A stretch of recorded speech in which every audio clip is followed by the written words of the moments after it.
Good morning students. तो अपना chapter चल रहा था civilising the native educating the nation. यहाँ पे अपन ने द इंग्लिश के जो टॉपिक है वहाँ तक पढ़ लिया। अभी अपन पढ़ने वाले हैं प्रमोशन ऑफ एजुकेशन के अंदर लॉर्ड मैकलॉयज एजुकेशन पॉलिसी 1835 के बारे में। The English education act 1835, a legislative act of the Council of India, gave an effect to a decision in 1835 by Lord William Bentinck, then Governor General of British India, to reallocate funds the East India Company was required by the British Parliament to spend on education and literature in India। यानी कि हुआ क्या, एक act बनाना है जिसका नाम था English education act 1835। ये बनाया किसने था? ये काउंसिल ऑफ इंडिया जो था वहाँ पे जो उनकी लेजिस्लेटिव काउंसिल थी उसने बनाया था।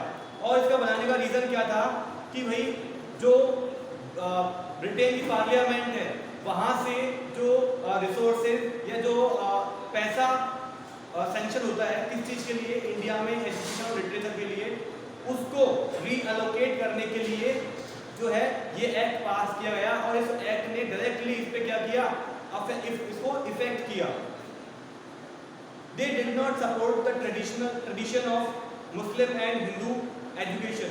क्यों? क्योंकि ब्रिटिश लोग जो थे वो मुस्लिम और हिंदू जो लोग थे उनकी जो ट्रेडिशन के हिसाब से एजुकेशन थी उसको वो लोग सपोर्ट नहीं किया करते थे।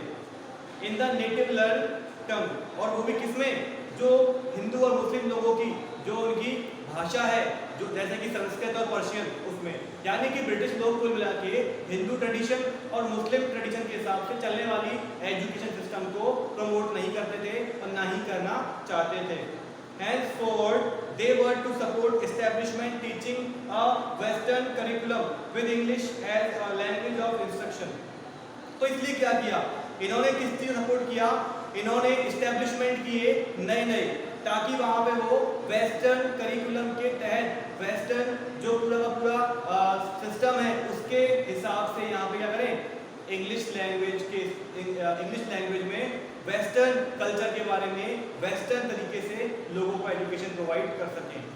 Together with other measures promoting English as a language of administration and of the higher law code, this led eventually to English becoming one of the languages of India rather than simply the native tongue of its foreign rulers। तो इस तरीके से क्या हुआ, जब इस तरीके से इन्होंने इंग्लिश को as a language of administration promote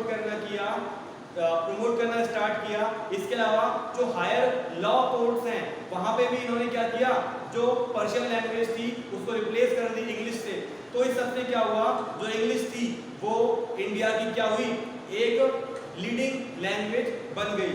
साथ ही साथ क्या हुआ, इसने क्या किया, जो फॉरेन रूलर्स हैं उनकी जो नेटिव लैंग्वेज थी उसको यहाँ पे क्या कर दिया, अप्लाई भी कर दिया। यानी कुल मिला के ब्रिटिश लोगों ने क्या किया, यहाँ पे लैंग्वेज जो थी उसको कंप्लीटली चेंज करनी स्टार्ट कर दी, चाहे वो एजुकेशन में हो, एडमिनिस्ट्रेशन में हो, चाहे वो जुडिशियरी में हो, कहीं पे भी हो, उन्होंने हर जगह अपनी जो लैंग्वेज है उसको हटा करके, ट्रेडिशनल लैंग्वेज को हटा करके और इंग्लिश लैंग्वेज लाकर यूज करनी स्टार्ट कर दी। In discussion leading up to the act, Thomas Babington Macaulay produced his famous memorandum on education. हुआ क्या, जब इस एक्ट के ऊपर, एक्ट कौन सा, इंग्लिश एजुकेशन एक्ट 1835, इस पर जब डिस्कशन हुआ था तो थॉमस जो मैकलॉय थे इन्होंने क्या किया, अपना एक फेमस जो है मेमोरेंडम, यानी कि अपना एक पूरा मेमोरेंडम दिया, अपनी पूरी डिटेल्स दी हर एक चीज की, किसके बारे में, एजुकेशन के बारे में, which was sketching on the inferiority of native culture and leading. जो क्या करती थी, जो कि कहीं ना कहीं जो नेटिव लैंग्वेजेस थी, चाहे वो हिंदुओं की संस्कृत लैंग्वेज हो, चाहे इस्लाम धर्म को मानने वालों की पर्शियन लैंग्वेज हो, उसने क्या किया, अपने डिस्कशन के तहत इन लैंग्वेजेस को तो इंफीरियर घोषित कर दिया और जो अपनी लैंग्वेज थी इंग्लिश उसको क्या कर दिया, उसको जो है अप्लाई करने के लिए यहाँ पे अपने सारे तर्क दे दिए एक तरीके से। He argued that western learning was superior, और उसने आर्ग्यूमेंट किया, तर्क दिया कि जो वेस्टर्न लैंग्वेज है वो क्या है, वेस्टर्न जो सीखने का तरीका है, वेस्टर्न लैंग्वेज है वो क्या है, सुपीरियर है, सबसे उत्तम है। and currently could only be taught through the medium of English. और अभी फिलहाल इसे जो है सिर्फ इंग्लिश लैंग्वेज के थ्रू ही इसको सिखाया और पढ़ाया जा सकता है.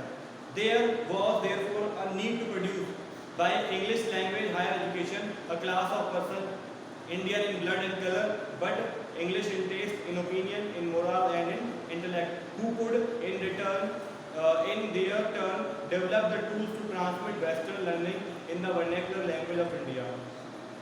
अब क्या हुआ, इनको एक आवश्यकता हुई क्या कि भाई इंग्लिश जो लैंग्वेज है हायर एजुकेशन में इसको डाला जाए, यानी कि हायर जो एजुकेशन है उसमें इंग्लिश को यूज किया जाए, ताकि क्या हो, लोगों का एक क्लास बने, लोगों का एक ऐसा ग्रुप बने जो कि उनके खून से और उनके कलर से तो इंडियन हो, यानी व्यक्ति दिखता तो इंडियन हो लेकिन English in taste in opinion, या लेकिन उसका जो स्वाद हो, उसका जो मानसिकता हो वो किस तरीके की हो, इंग्लिश हो, उनके ओपिनियन भी अंग्रेजों के जैसे हो, उनकी जो नैतिकताएं हो वो इंग्लिश जैसी हो, इसके अलावा उनकी जो बुद्धिजीविता वाली जो चीज़ें हैं वो भी कहीं ना कहीं इंग्लिश को सपोर्ट करती हो.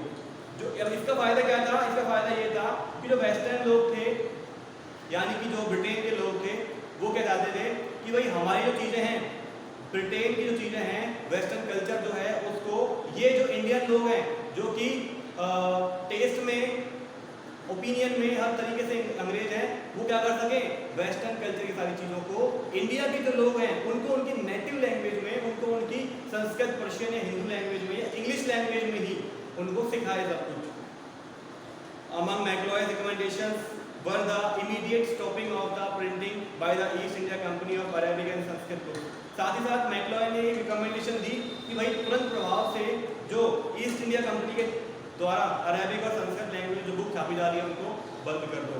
And that the company should not continue to support traditional education beyond the Sanskrit college at Banaras and the Mahometan college at Delhi. साथ ही साथ एक बात और कही, क्या कही कि कंपनी जो सपोर्ट देती है ट्रेडिशनल एजुकेशन को बढ़ावा देने का, उसको भी रोक दो.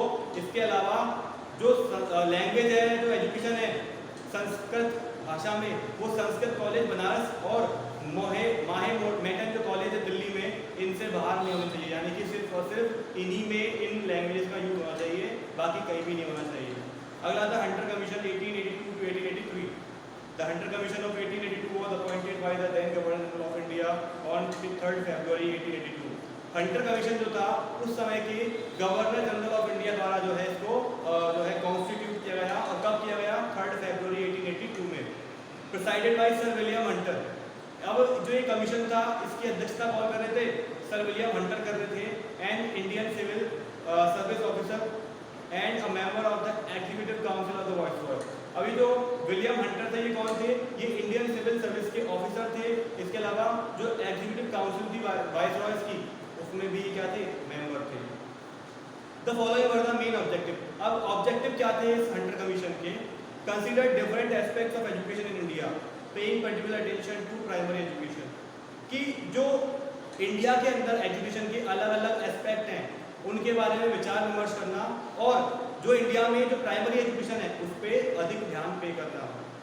अगला है inquire into the execution of goods dispatch of 1884 and suggest ways to improve outcomes of the same. इसके अलावा इन्होंने क्या किया कि भाई जो गुड्स का डिस्पैच है, यानी कि कोई एक और इस टाइप की कमेटी होगी जिसमें गुड्स का डिस्पैच था, उन्होंने कुछ सुझाव दिए थे, तो उनके अंदर जो है उन्होंने खोजबीन की, छानबीन की और सजेस्ट किए कि किस तरीके से वो जो आउटकम है उनको और अच्छा कर सकते हैं. यानी भाई क्या हुआ, गुड नाम किसी पर्सन थे, उसने कुछ सजेशन दिए थे, उसके बाद उन सजेशन को किसी ने माना नहीं होगा, तो उन्होंने क्या किया, हंटर कमीशन ने उसको वापस से जांच पड़ताल की और उसमें सजेशन दिए थे, उसको जो है और सजेशन दिया कि तुम किस तरीके से उनको यूज करते हुए जो है आउटकम को और इम्प्रूव कर सकते हो. तो आज के लिए इतना ही, बाकी कल बढ़ते हैं इसमें आगे.